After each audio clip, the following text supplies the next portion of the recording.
কিন্তু হয় কি জানেন, বাংলাদেশের মানুষ তো এরা ওই দীর্ঘদিন আনন্দে থাকলো বলে এত আনন্দ কেন, ওটা নিয়ে একটা প্রবলেম আছে। তো ওখানে একটা ভুল ধরা শুরু করে। তো আর এরা তো ভুল করেই।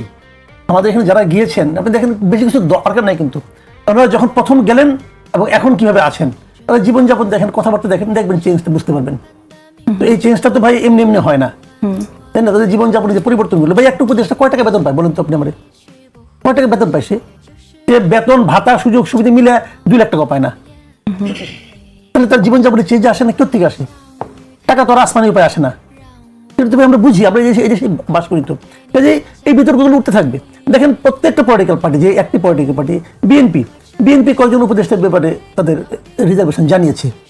নামটা আমাদের বলে না কেন এটা বুঝলাম না। এটা আমাদের বিএনপির দুর্বলতা মনে হয়, নাম বলা উচিত ছিল। আগের বার তো 3 জনের নাম বলে তারা আন্দোলন করছিল, কারণ ওই 3 জন আরো আসতে যোগ হয়ে যায় না। নাহিদ ইসলাম উনি স্পষ্ট বলেছেন, বেশ কয়েকজন মানে আপনার উপদেষ্টা ওনার আন্দোলনের সঙ্গে তারা বিশ্বাসঘাতকতা করছে এটা বলছেন, এবং নানা রকম অপকর্ম করছেন, এবং তারা এখন সেফ এক্সিট খুঁজতেছেন বলছেন। জামাতও একই কথা বলছে। আবার ধরেন জামাতের মধ্যে আবার এক কাঠি সরে, সে আবার এক ধাপ এগিয়ে যে বলছে যে আমলাতন্ত্রের মধ্যেও মানে দলীয়করণ হয়েছে। কিছুদিন আগে শুনলাম মাহফুজ আলম বলতেছিল যে দায়িত্ব নেওয়ার পর, সরকার দায়িত্ব নেওয়ার পরে প্রথম কয়েকদিন তো বিএনপি আর জামাত হামলায় পড়ছে যে কোন জায়গায় কার লোক বসাবে, এবং তারা বসানো হয়ে গেছে, তারপর তারা একটু শান্তি পেয়েছে। আবার তারপরে আবার এটা চেঞ্জ করছে। তার মানে কি দাঁড়াচ্ছে? সামনে নির্বাচনের কথা মাথায় রাখেন। নির্বাচনটা পরিচালনার সময় দেশে এমন একটা আপনার সরকার থাকবে, এমন একটা প্রশাসন থাকবে যাদের ব্যাপারে সবাই মিলে স্যাটিসফাইড না। যে কথা আমি আগের বারও বললাম যে দলগুলো ইলেকশন করতে যাচ্ছে তাদের মধ্যে সে ঐক্যটা নাই, কিন্তু পরস্পরকে কিন্তু দায় দিচ্ছে, তাই না? এখন ওই দিন দেখলাম জামাত নাকি বলছে যে 80% আমলাই নাকি বিএনপির, আবার বিএনপি বলতেছে 60% আমলাই নাকি জামাতের। যোগ করলে 140%, 100 মধ্যে 140% ছিল বিভিন্ন দলের। নির্দলীয়টা কে থাকলো অথবা প্রফেশনালটা কে থাকলো, এটা বুঝতে পারলাম না কিন্তু আমরা। তো এর মধ্যে কিন্তু ইলেকশন হচ্ছে। এগুলো বলে কেন? আমাদের দেশে আগে এগুলো ছিল, বলে কেন? তার মধ্যে যদি জিতে তখন বলে যে এত প্রতিবন্ধকতা সত্ত্বেও তাও আমরা জিতেছি। সেই কারণেই বলছে। হ্যাঁ, এখন কি আপনার মনে হয়? আমার সেই কারণে মনে হয় না, এটা মনে হয় আত্মবিশ্বাসের অভাবের কারণে কথা বলছি, নাকি ঘটনাগুলো আসলেই ঘটছে। তারা তাহলে 60 আর 80 কে এলে না তো না, নিশ্চয়ই কোন পক্ষ বাড়িয়ে বলছেন। এটা হলো কি মানে এগুলো হলো আমাদের রাজনৈতিক মানে বাণী এইভাবে আসে। বাট আবার দেখেন উপদেশের দুর্নীতির ব্যাপারটা, অনেক দুর্নীতি কিন্তু আমরা শুনতেছি এখন। বিভিন্ন রকম কাগজপত্র আসতেছে, প্রকাশিত হচ্ছে।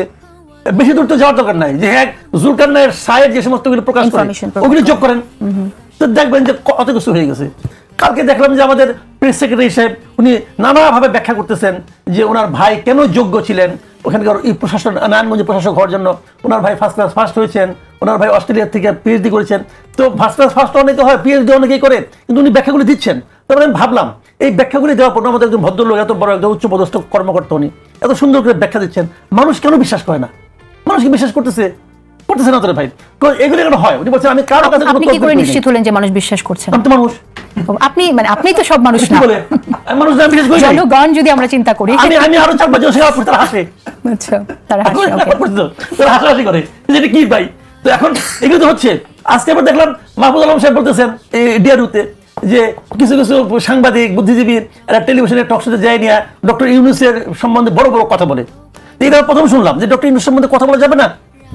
বড় বড় আর ছোট ছোট কথা কোনটা বুঝি না, পার্থক্য আমি বুঝতে পারি নাই। ওনার কাছ থেকে ক্লাস নিতে হবে যে কোনটা বড় কথা কোনটা ছোট কথা। কিন্তু ডক্টর ইউনূসকে কার বিরুদ্ধে কথা বলা যাবে না বলুন তো আপনি আমাকে?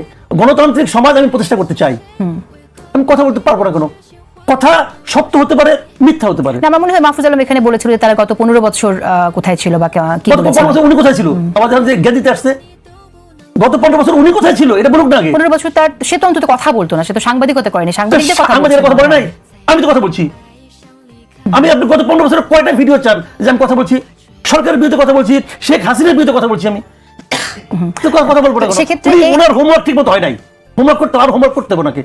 ওকে, ঠিক আছে। শুনেন, আমি একটা কথা বলি যে আপনি যখনই কোনো কিছু একটা করবেন প্লিজ হাসিনার আমলের সঙ্গে তুলনা করবেন না, কারণ হাসিনার আমল হলো অতুলনীয় একটা ব্যাপার। ওটার সঙ্গে তুলনা, ওটার সঙ্গে যে যাই করবে এটা ওর চেয়ে বেটার হবে। তো ওটার সঙ্গে তুলনা করতে যান কেন? আমার কথা হলো আপনি তুলনা করবেন যে আপনার কি করা উচিত, সেই জায়গায় যেতে আপনার কতটুকু গ্যাপ আছে আপনি এটা দিয়ে আলাপ করেন। এটা হওয়া উচিত। আপনি ওটার সঙ্গে তুলনা কেন? ওর চেয়ে সঙ্গে তুলনা করলে তো যে কেউ করবে ভালো। একটা শিশু যদি বলে যে আমি হাসিনা আমল চেয়ে ভালো করছি, ওটাই ঠিক। কিন্তু আবার সমালোচকরা অনেক সময় কিন্তু এটাই করে, হাসিনার সাথে তুলনা করে যে হাসিনার মতোই হচ্ছে, এই ধরনের কথাও আমরা। এটা বলে কেমন? ওটা তুলনা হয় অন্যভাবে যে নেগেটিভ অর্থে। কিন্তু আপনি যখন পজিটিভ কিছু বলতে চাইবেন যে আমি বেটার করতেছি, আপনি প্লিজ ওই পার্টটুকু বাদ রেখে আলাপ করেন, ওর চেয়ে বেটার যে কেউ করতে পারে। ওইটা কোনো